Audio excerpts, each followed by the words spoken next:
High বন্ধুরা, তোমরা সবাই কেমন আছো? আশা করি ভালো আছো, আমিও ভালো আছি। আর এখন হচ্ছে বিকালে, বিকালে বলতে 3:30, মানে বিকালে হয়ে গেছে। বিকালে ব্লগটা শুরু করলাম। আর আমি আজকে একটা জায়গায় এসেছি, তোমাদেরকে দেখাবো। শিমনিবাস মন্দির এসেছি। তো চলো, ব্যাক ক্যামেরায় আমাদের মানে বাঁশের ব্রিজ, চলো বাঁশের ব্রিজ দিয়ে যাবো, তোমাদেরকে দেখাবো। তো চলো বন্ধুরা, এই যে বাঁশের ব্রিজ দিয়ে পার হবো, তারপরে শিমনিবাস মন্দির। আর এই যে নদী দেখতে পাচ্ছ, এটাকে হচ্ছে চূর্ণী নদী বলে। তো চলো, এই দেখো পুরোটা বাঁশের ব্রিজ।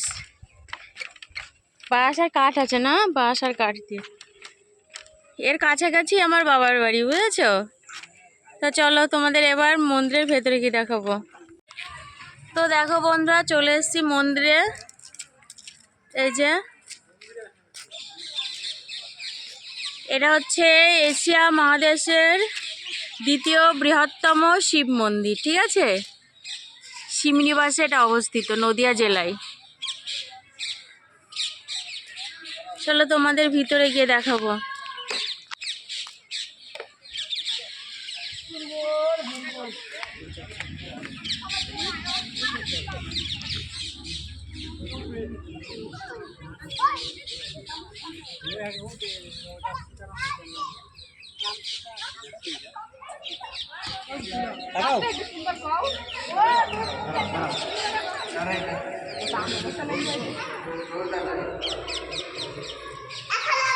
তো দেখো বন্ধুরা, এই যে চলে এসেছি। তোমাদের বললাম যেটা হচ্ছে এশিয়া মহাদেশের দ্বিতীয় বৃহত্তম শিব মন্দির। এই যে দেখেছো, এই যে উপরটা। তোমরা যারা যারা কোনোদিনও দেখোনি তারা তারা দেখে নাও, ঠিক আছে?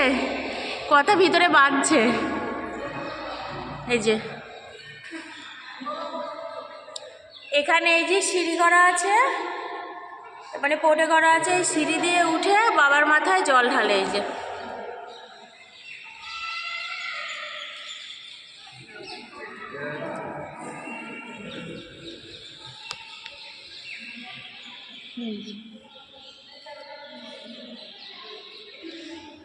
আমাদের পুরোটা দেখিয়ে দিলাম।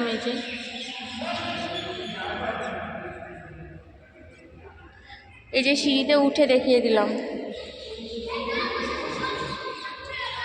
এখান থেকে দেখো পুরোটা। এই যে দেখেছো কত বড়, দেখেছো? এই যে এখান দিয়ে উঠে গিয়ে তারপরে বাবার মাথায় জল ঢালতে হয়। তো চলো দেখো বন্ধুরা, এই যে বাবার মাথায় হাত দিয়েছি। এই যে আজকে মন্দিরটা খোলা আছে, বুঝেছো? ওই জন্য দেখতে পেলাম। চলো, তো দেখো বন্ধুরা, এটা আর একটা শিব মন্দির। এই যে ওটা তো দেখালাম, ওই যে ওই শিব মন্দিরটা আগে যেটা তোমাদের দেখালাম। আর ওইখানের ওটা হচ্ছে রাম সীতার মন্দির, ঠিক আছে? এই যে তো চলো এবার আমরা একটু ঘুরি। আর এই যে পুরোটা।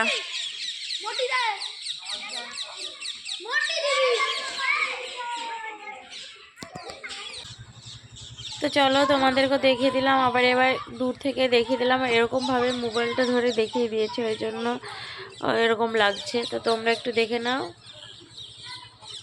বাইরে থেকে একটু দেখিয়ে দিলাম। পুরোটা ঘুরেছি, একটা মন্দির খোলা পায়নি, তারপরে আর দুটো মন্দির খোলা পেয়েছি। আর এখানে যখন শিবরাত্রি হয় তো তখন প্রচুর ভিড় হয়। সারা রাত ধরে, মানে 12টার পর থেকে সারা রাত, আর দিনের বেলাও সারাদিন এখানে বাবার মাথায় জল ঢালে। আর তোমাদেরকে দেখিয়ে দিলাম যে ওখানে সিঁড়ি করা আছে, মানে নিচ থেকে বাবার মাথায় হাত দিয়ে নাগাল পাওয়া যায় না, ওখানে সিঁড়ি করা আছে। সিঁড়িতে উঠে বাবার মাথায় জল ঢালতে। তো দেখো আমাদের সবটা ঘোরানো, একটু বসেছিলাম, কয়েকটা ভিডিও করলাম। তো ঘোরা কমপ্লিট। দেখো এরকমভাবেও দেখিয়ে দিলাম তোমাদের। এবার হয়ে গেছে, এবার মন্দির থেকে আমরা বাড়ি চলে যাব। তো চলো। আর আমি কথা বলেছি, জানি না ভয়েসটা কেন আমার আসেনি। তো চলো, দেখো যে বাঁশের ব্রিজটা দিয়ে পার হয়ে আসলাম, পার হয়ে এপারে এসলাম, আবার এই বাঁশের ব্রিজটা দিয়েই পার হয়ে ওই পারে যাব।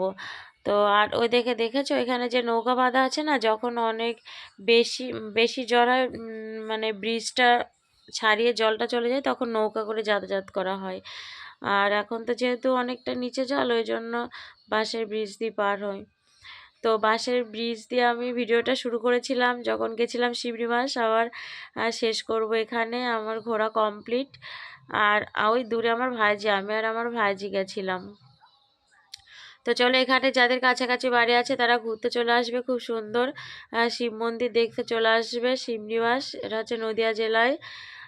আমাদের এখানেই কাছাকাছি আমাদের বাড়ি, ওই জন্য অনেক দিন আসা হয়নি। তো আমি তো এটা বাবার বাড়ি, ওখানে এসেছি, বাবার বাড়ির পাশেই আর কি, ওই জন্য ঘুরতে চলে এসেছি। তো সন্ধ্যা হয়ে গেছে প্রায়, এখন মনে হয় 5টা 5:30টার মতো বাজে। আমি তো কথা বলেছিলাম, কথা তো আসেনি, জানি না কি ডিস্টার্ব ছিল মোবাইলে।